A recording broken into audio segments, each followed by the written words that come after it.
Welcome to the Lone Road iRacers podcast with me, your host, Guy Robertson. On this episode, it's all about the tracks on iRacing. Not any old tracks, but track legends here on iRacing from participation in 2023. We will also look at what tracks are still not on iRacing and as should they be, and iRacing news.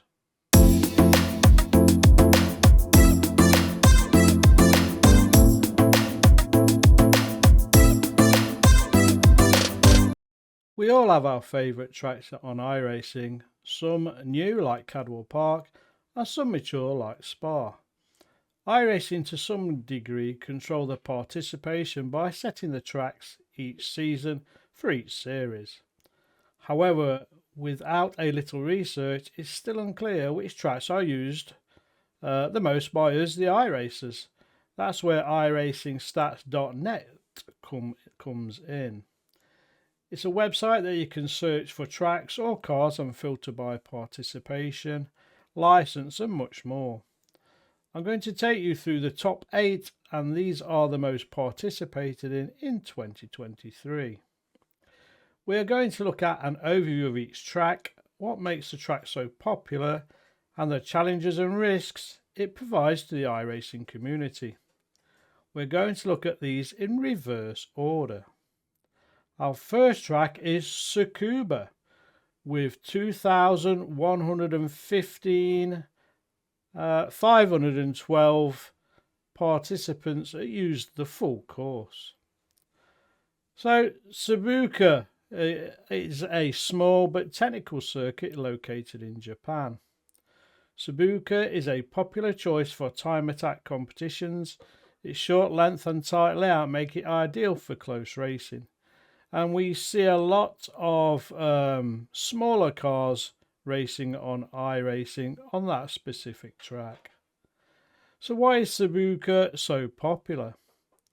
Tsukuba is a favourite for close, intense racing. Its short layout means lap times are under a minute in most cars, which leads to frequent overtakes and tight battles. It's particularly popular for lower power vehicles and rookie drivers. The challenges it sets us, the iRacers, tight hairpins. Tsukuba's series of tight hairpins demand perfect throttle control and late braking.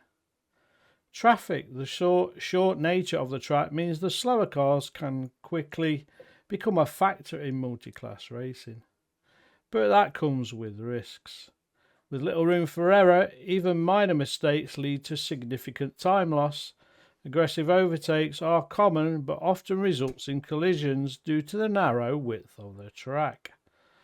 So personally, I can drive around Tsukuba. It's not one of my go-to tracks if I had a choice, but it's still enjoyable if you want to do something a bit different. Now, I've done a few hosted sessions driving some strange cars around there, but you know, once you've got hold of the track on the full course anyway, it's quite easy to get some decent lap times and have some fun. So at number 8, with a participant again of just shy of 216,000 participants in 2023. The next track, which is a firm favourite of mine, is Oulton Park, and it's the full course at number 7. Oulton Park has hosted 216,455 participants in 2023. It is a narrow undulating circuit located in the UK. Oulton Park is known for its flowing layout and tight corners, and it is a regular in British GT and touring car races, so you'll definitely see it on the TV a lot. So why is Oulton Park so popular? Oulton Park offers old school technical driving experience. The track's narrow layout and minimal runoff areas keep drivers on edge throughout every lap. It's popular in multi-class racing due to the challenge it offers in overtaking slower traffic. One of the main challenges is the elevation change. The constant elevation changes mean that braking and cornering points are difficult to nail down, so you've really got to practice. And its narrow layout. Oulton Park's tight confines make overtaking very difficult, requiring patience and precision. Now, there is clearly risks that come with that as well, and we've already touched on one, the runoffs. So there is a lack of runoff, and constant elevation changes make even small mistakes costly. Drivers often misjudge corners due to the track's flowy nature, leading into spins or collisions. Now, personally, Oulton Park, there is a couple of corners on the full layout, and that means a full layout with both Hislops and the other chicane as well.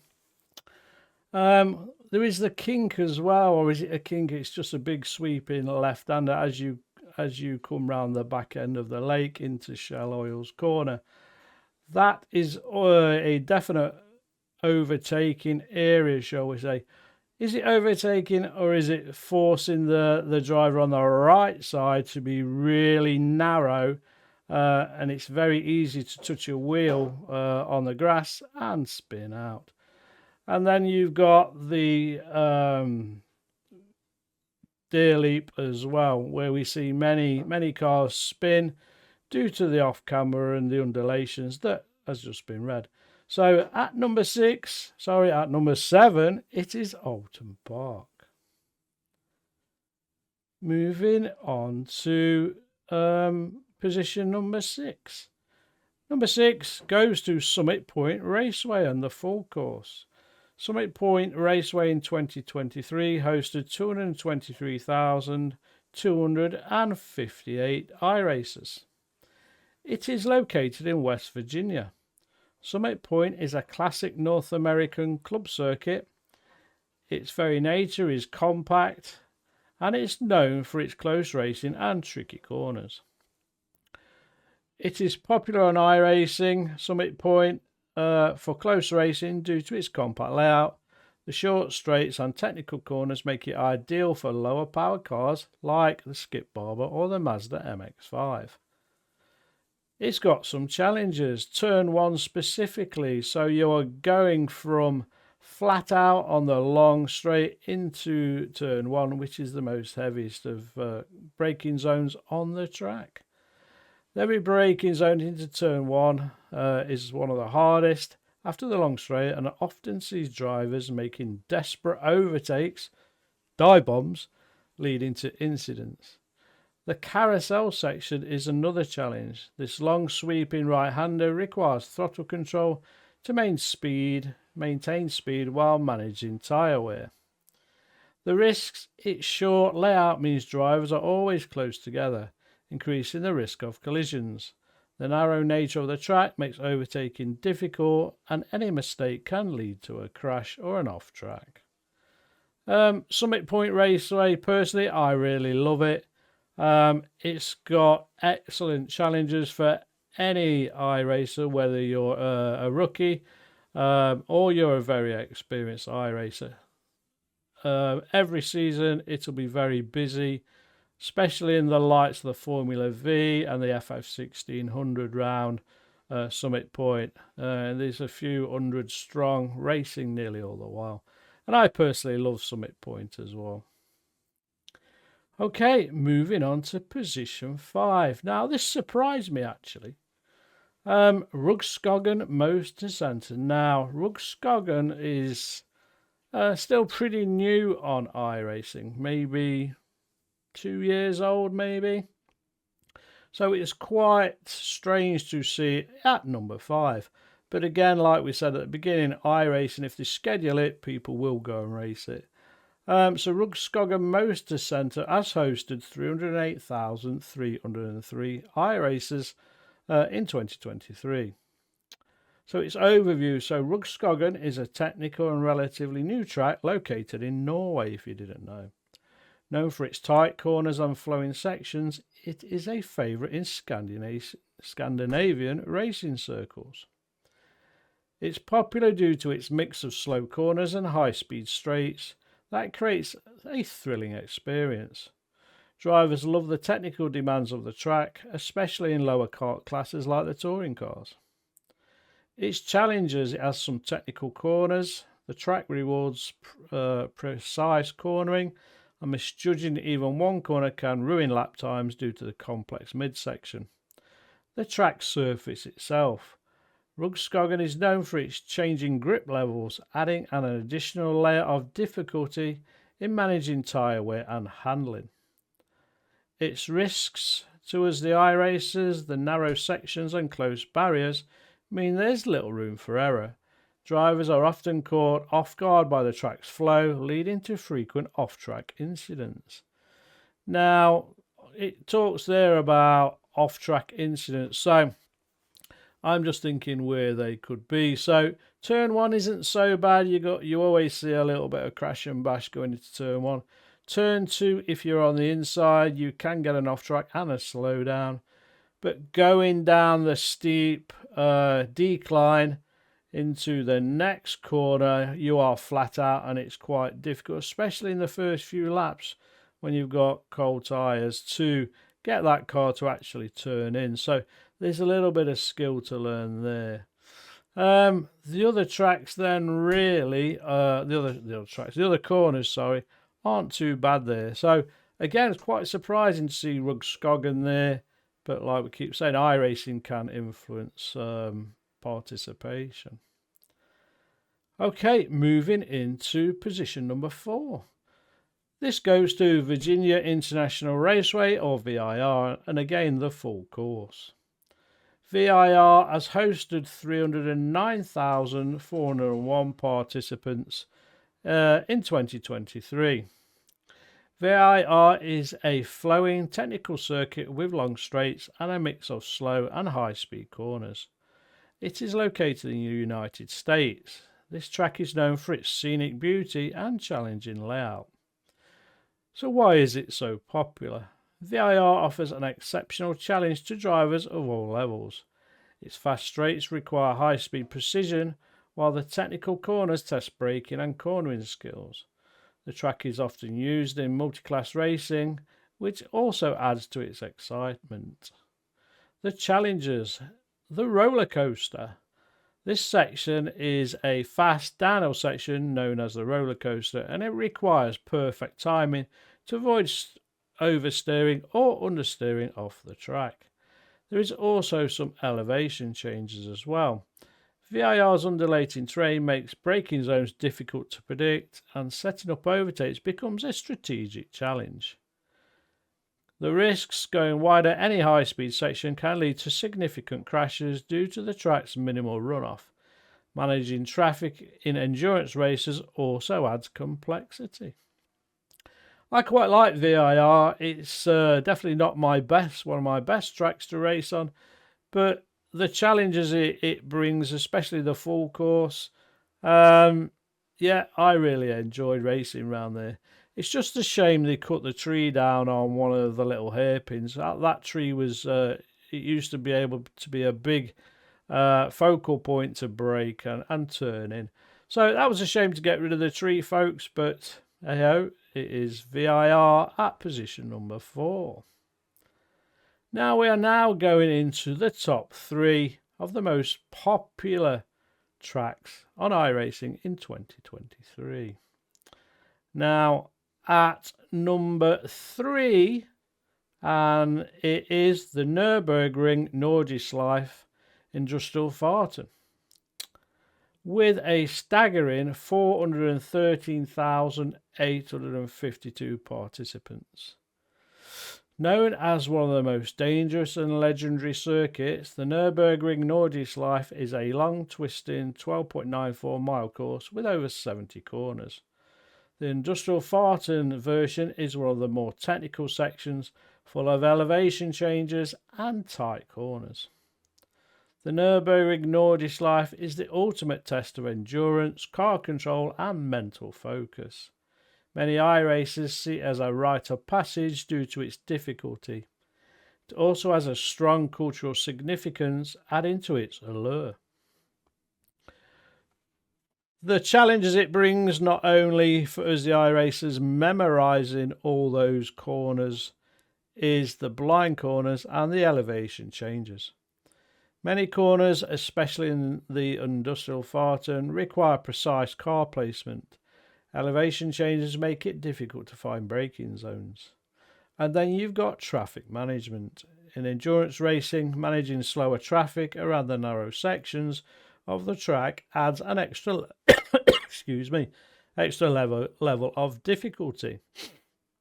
Now, just thinking about the 24-hour Nürburgring that I participated in 2024, you know, you have to have some patience in endurance, no matter whether it's lap 1 or lap 300. You've got to have some patience because there's always going to be slower cars. There's always going to be cars with damage. So patience is the game, folks. We all hear it, don't we? You can't win lap 1. But what are the risks? There's almost no runoff in many sections, meaning any off-track error usually results in a crash and you're off to the pits. iRacers often struggle with maintaining rhythm and concentration for the full lap. That is probably one of the most valuable points there, concentration for the full lap. It's anywhere between 12 minutes, 8 minutes, 6 minutes a lap. Now, most iRacers and most tracks in iRacing, you're doing a lap 2 minutes or less, and some less than 50 seconds. So you're constantly having to concentrate. Here, there's some very long straights. You've got time to think. You've got time for your brain to let other thoughts, maybe work-related, for example, come into your head, which makes you lose concentration. So you really got to knuckle down on this specific track and remember where you are at all times. But that's another track that I love on iRacing. That's Nürburgring in at number 3 on the Industrial Farton version. Okay, moving into number 2. And we're in California for Laguna Seca. And again, it's the full course. Laguna Seca was very popular in both the Formula license and the sports car license, with a staggering 584,826 participants. Laguna Seca is a short but challenging circuit located in Monterey, California. It's famous for its elevation changes and the infamous corkscrew corner. It is popular because it is beloved for its challenging but rewarding layout. The track's flowing nature, combined with tight technical areas like the corkscrew, provides a well-rounded experience. It is used across multiple series from open wheel to GT racing. Its challengers, guess what? The corkscrew, one of the most famous corners in the world. It's a fast blind entry followed by a sharp drop. Getting it wrong here can ruin a lap. And how many of us have got on the gravel, spun out, hit another car as it's coming through the gravel itself, or been hit by a car?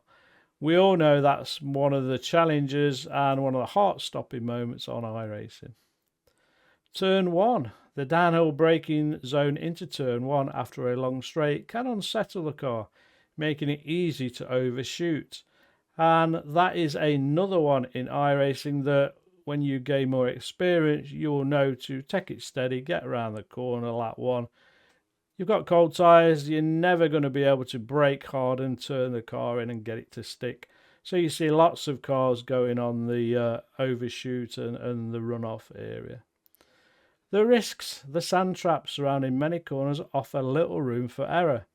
Drivers who get a corner wrong often end up beached, ending their race. And hands up, I've definitely been beached at Laguna Seca. So it's a wonderful, wonderful track, very busy, always lots of participants, but that's what we like. I personally like Laguna Seca. I don't get many points on it for some reason, but I enjoy the racing. It's very intense, especially around the corkscrew. So we're moving into number 1. So any thoughts that you guys and girls have got yet that what might be number 1? Well, before I give the name, I'm going to let you know the amount of participants in 2023. So this specific track hosted 772,511 iRacers through the year of 2023. And it is in Japan. Now, it's not Fuji. We've already had Tsukuba. It is Okayama on the full international circuit. Okayama is a technical circuit located in Japan, known for its mix of fast straights and tight technical sections. It is a great track for beginners to learn the basics, but it still provides challenges for every experienced driver as well. The track's popularity stems from its balance. The layout rewards consistency and clean driving, making it perfect for iRacers across skill levels. It's often used in lower power series like the Mazda MX-5, making it a cornerstone for competitive yet approachable racing. Its challenges: turn 1, braking into the tight first corner after a long straight can cause over-enthusiastic drivers, that was a nice word, wasn't it, over-enthusiastic, to miss their braking point, leading to a set of frequent off-track incidents. And again, you will see it week in, week out, day in, day out, race in, race out, people coming off corner 1.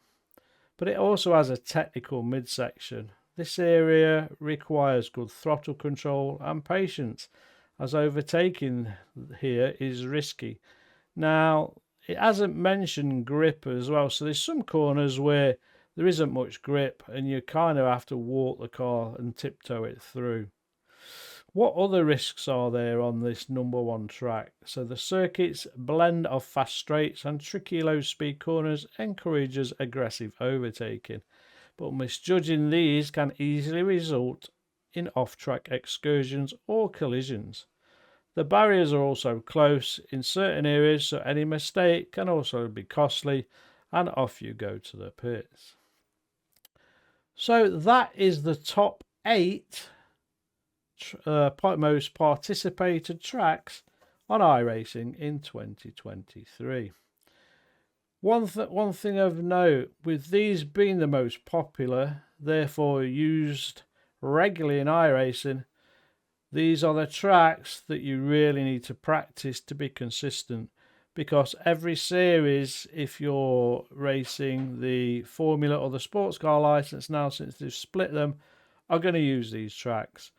So if you have no strategy or what to practice, or you're thinking, what should I practice this week, even if it's not on the series yet and it's upcoming, look for these top 8 tracks, get them in a test session and go and practice. So that's the most participated tracks in iRacing in 2023.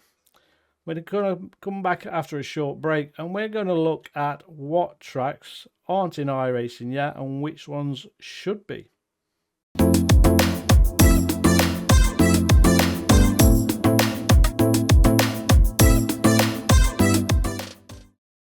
There's already lots of brilliant, wonderful tracks on iRacing, but there's some really heavy hitters and famous tracks and others that maybe should be on the service too as the iRacers. So we're going to look at some of them now. Our first track to look at is one called Le Mans Bugatti Circuit. Le Mans is already part of iRacing's lineup, but the Bugatti circuit, which is used in MotoGP, is not. It's a shorter technical track that could offer a new challenge for GT and touring car racers. This version of the Le Mans would cater to a different racing style with a more technical corner compared to the endurance-focused 24 hours layout.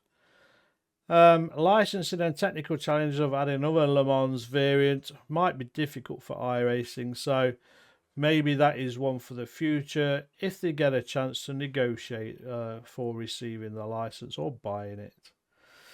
The next track is Circuit de Pau, which is in France as well.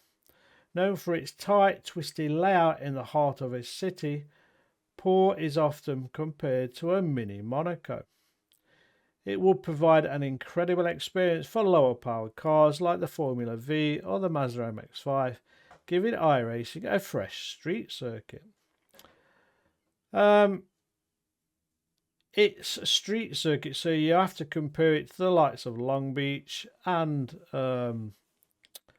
which have fared, and what Pau could bring in terms of unique challenges. Now, we all know road courses, there's hardly any runoffs. You hit the barrier and your car's dead, but that's the challenge that you have to face, and it's the same for every iRacer. The next track, Pescara Circuit, which is in Italy. The Pescara circuit was the longest Formula 1 circuit at 16 miles or 25.6 kilometres, but is no longer in use. Its combination of high-speed straights and dangerous mountain sections will be exhilarating for endurance racers. It is a historical track that has a cult following among sim racing enthusiasts. Its return in a digital form could satisfy both nostalgia and offer something completely unique. Challenging for the developers though. Recreating long, now defunct tracks is harder due to the need for historical accuracy and licensing. So I'm not sure they can scan it looking at that. So whether or not they build it from the ground up through footage, and I'm sure there's some F1 teams who have got some live in cockpit footage as well that iRacing could also utilise to make that. Next one, so we've already got Zandvoort on the iRacing system, and it has only just been rescanned. However, what about the pre-2020 layout? The current layout of Zandvoort is available, but the pre-2020 version with more sweeping corners is missing. Many racers feel the older layout provides better flow and closer racing. Talk about its role in F1 as well. So in the past, it has been used for F1. And would it give the iRacing community an old school feel back on the service? Don't know, up for discussion.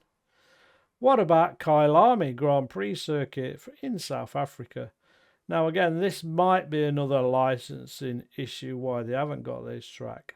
However, the track is already available in other sims like Assetto Corsa Competizione, but is missing in iRacing.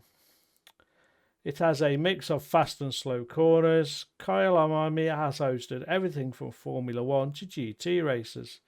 Its inclusion would expand iRacing's global reach to South Africa. It has high altitude as well, which may alter how the cars perform, and making it a bit more complex. It also makes it tough for car setups as well. Now what about this one, folks? The Goodwood Motor Circuit in the UK.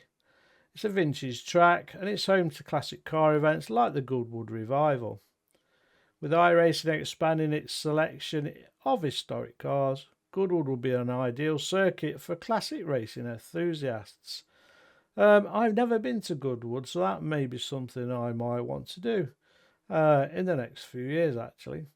Go and have a look at what happens. But if iRacing were to bring it onto the service, it's a circuit designed for older, slower cars. But why can't we have that on the service? It's not about going 0 to 100 miles an hour in 2 seconds. There's also racing for the slower cars as well. Now, we just touched base on one of the other podcasts about the future of iRacing, and Adelaide Street Circuit has definitely come up. So we know iRacing is going to go and scan that. However, as a reminder, it's the former home of the Australian Grand Prix and a fan favourite in supercars. It adds a mix of tight corners and long straights, and it would suit touring cars and supercars on iRacing.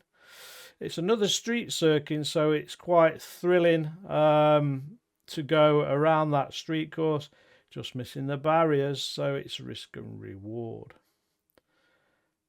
Then there is rumours about iRacing going to Mexico to scan a track, but there's a track called Autodromo Hermanos Rodriguez, if I got that pronunciation right, and it's the home of the Mexican Grand Prix. iRacing is missing circuits from Latin America, and Hermanos Rodriguez would offer high-speed sections with complex cornering challenges like the Peraltada. It has a stadium section, which also adds to the excitement for both drivers and spectators. There's always some other tracks that iRacing could offer, but I've just given us some there to think about. There's also Anglesey in Wales in the UK that has got one of the most picturesque crests of a section, and all you can see is the sea in front of you. So there's another, plethora of tracks out there, folks, that iRacing could bring us to the community in the future. So just to recap, the tracks discussed are to engage, you, the listener, and the viewer. What do you think? What tracks would you like to see on iRacing that currently aren't there? Let us know in the comments, or send some information to the show's email, and we may just have a deliberation and a more detailed look of that specific track.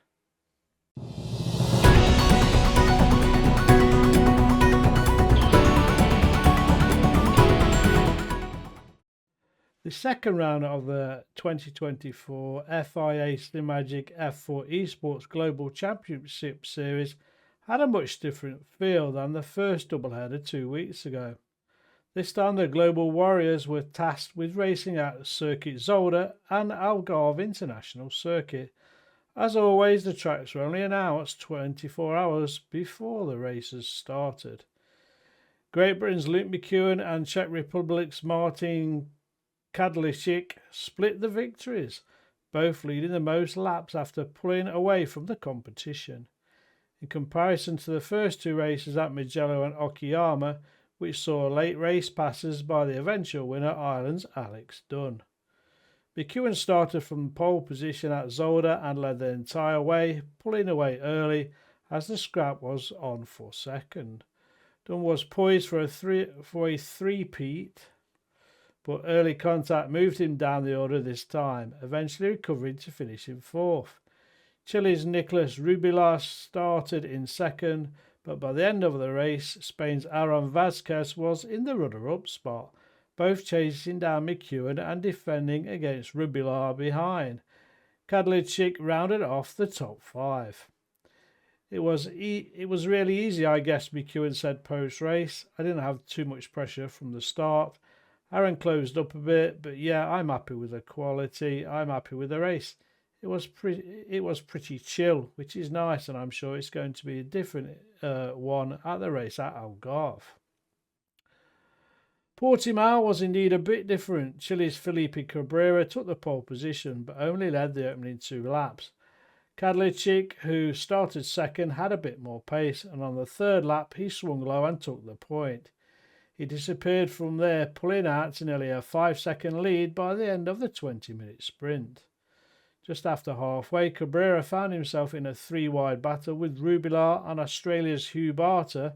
Unfortunately, Cabrera couldn't escape without contact and fell down the order after spinning from third. Vasquez and Barter found themselves in a battle for the podium spots with McEwen and Spain's Alexandro Sanchez. They would finish in that order, with the points leader Dunn scoring 7th behind Great Britain's Graham Carroll. I didn't expect that, said Kadlicik post-race. I had a good qualifying. Finally, I managed to pull in a good lap. I've been struggling a bit the last few races with my qualifying. Eventually I put it away this time. It was a bit lucky, of course, with the guys behind me. They were fighting. A bit of a lonely race, but I'm glad I managed to keep my concentration and finish first, which is beautiful. So at the moment then, in the overall standings, now let me get to it because it's a bit down.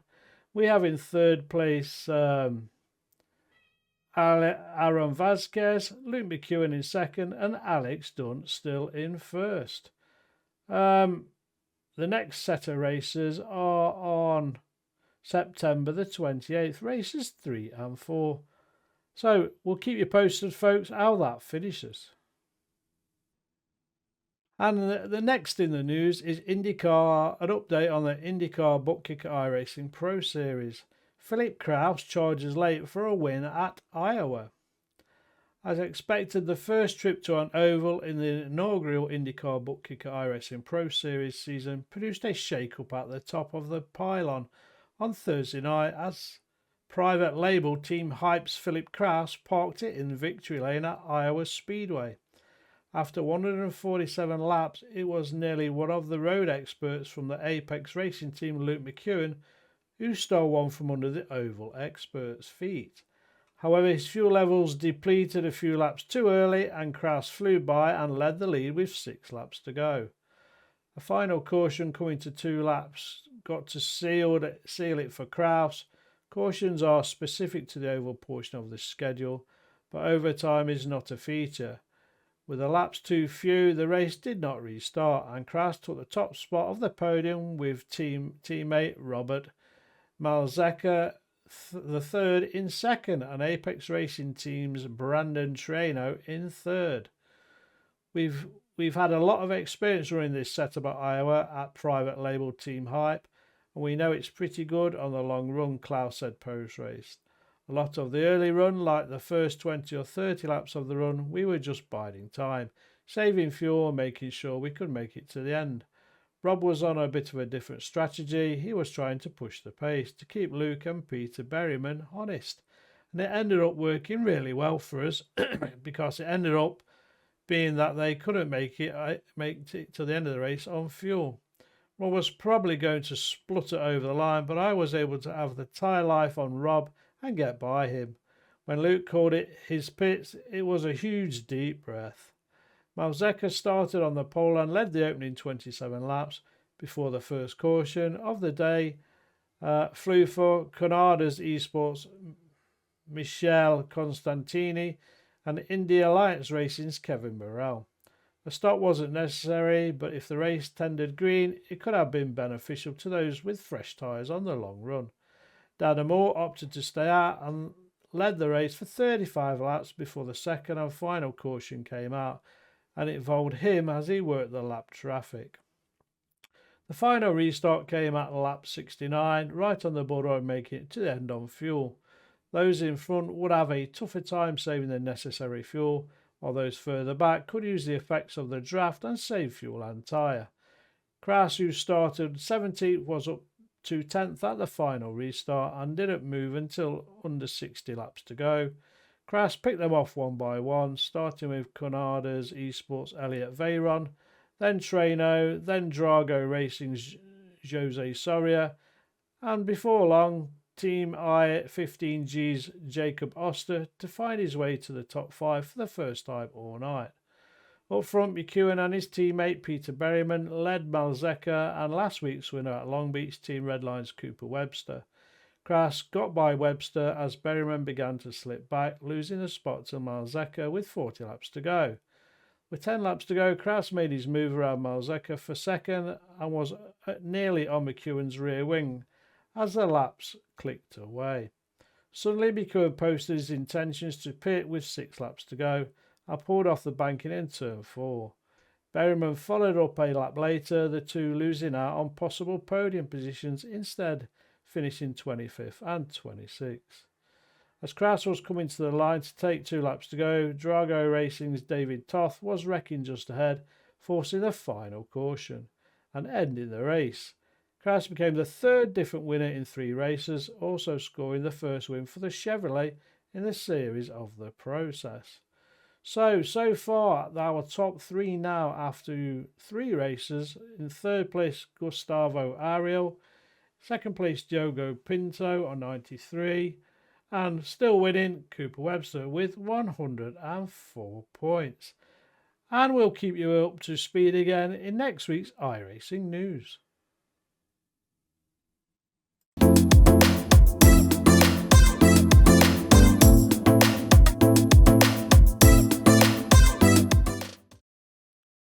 Well, that's the end of another podcast, ladies and gentlemen. Hope you enjoyed learning about the top 8 tracks in iRacing as from last year.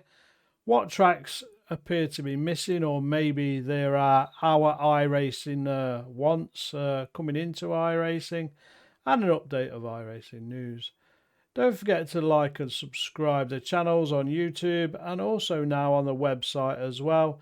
There's also a follow and there's even a subscription on there as well if anybody wanted to donate. Don't forget to share the podcast with your racing buddies, both the YouTube version and the audible version. Until then, everybody, happy iRacing, and I'll see you on the track soon.